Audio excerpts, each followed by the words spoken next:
ত্রিপুরা স্বশাসিত জেলা পরিষদ নির্বাচন 2026-এর মনোনয়নপত্র দাখিলের অন্তিম দিনে ছিল বুধবার। মনোনয়ন দাখিলকে কেন্দ্র করে মোহনপুরে সারা জাগানো মিছিল করল বিজেপি। এদিন 13 নম্বর শিমনাথ তমাকারি এবং 14 নম্বর বোধজং ওয়াকিনগর কেন্দ্রের বিজেপি মনোনীত দুজন প্রার্থী ইন্দ্রজিৎ দেববর্মা ও রণবীর দেববর্মা হাজারো সমর্থক সাথে নিয়ে মিছিল করে মনোনয়ন দাখিল করেন। এই মিছিলটি মোহনপুরের তুলা বাগান থেকে শুরু হয়। পুরো মিছিলের নেতৃত্বে ছিলেন মন্ত্রী রতনলাল নাথ, পাশাপাশি ছিলেন আগরতলা পুর নিগমের মেয়র বিধায়ক দীপক মজুমদার, পশ্চিম ত্রিপুরা জেলা পরিষদের ভারপ্রাপ্ত সভাধিপতি বিশ্বজিৎ শীল সহ স্থানীয় নেতাকর্মীরা।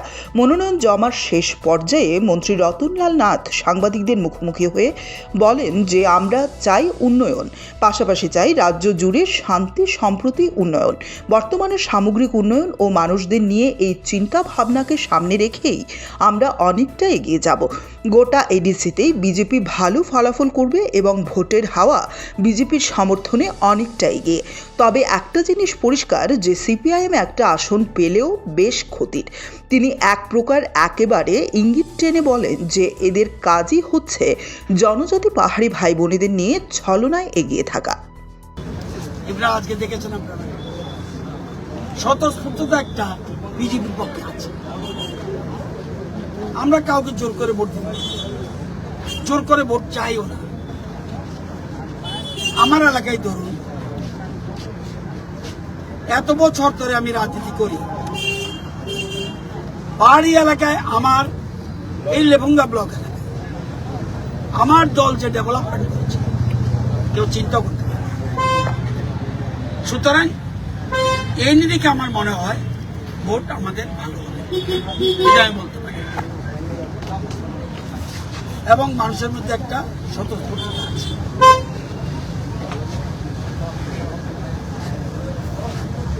তাই আজকে যে আমাদের প্রার্থীর সপক্ষে যেরকম মিছিল করে মহিলা, পুরুষ, যুবক বিশেষ করে এসেছে, এটা অত্যন্ত ইতিবাচক। এই ইতিবাচক থেকে বলতে পারি এবারে অনেক আসন আমরা জিতেছি, সেগুলি হেরে আবার অন্য অনেকগুলি আসন পাবে। ভোট এক জায়গায় থাকে না, ভোট এক জায়গায় থাকে না। এই যে বিধানসভা নির্বাচনের ভোট, আমার এলাকায় আমি 1,500 ভোট পেয়েছি জনজাতি। আজকে তো এখানে এসছে কমপক্ষে 3,000-এর প্রতিনিধি। বাড়ির সব ভোট তো আসেনি। আমার এটা দিয়ে পরিষ্কার বোঝা যায় ভোটের সমীকরণ পাল্টাচ্ছে, ভোটের সমীকরণ পাল্টাচ্ছে। এবং এই জিনিসটা সিপিএম কি চায়? সিপিএম চায়, আমি এখনো মনে করি আমাদের রাজ্যের সবচেয়ে বড় শত্রু সিপিএম।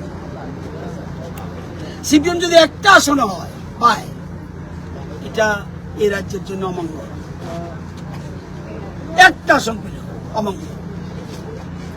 তারা দীর্ঘ বছর জনজাতিরা তাদেরকে পাওয়ার দিয়ে রেখেছে, কি এডিসি এলাকায়, কি সারা রাজ্যে, কিন্তু সে নিরিখে তারা উন্নয়ন করতে পারে।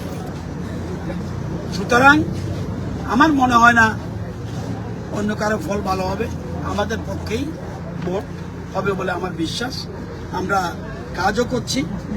আর আমরা সবচেয়ে বড় কথা হলো জনজাতি এবং যারা অনুপজাতি, এই যে তাদের মিলন, খানচা যেটা বলি আমরা, এটা আমরা চাই। সিপিএম যেটা চায় না, অনেক রাজনৈতিক দল চায় না, আমরা এটা চাই। আমরা জানি পাহাড়ি ছাড়া এ রাজ্যের উন্নয়ন সম্ভব না, এবং বাঙালি ছাড়া উন্নয়ন সম্ভব না। এটা কেউ যদি মনে করে শুধু জনজাতি দিয়ে উন্নয়ন করব, হবে না।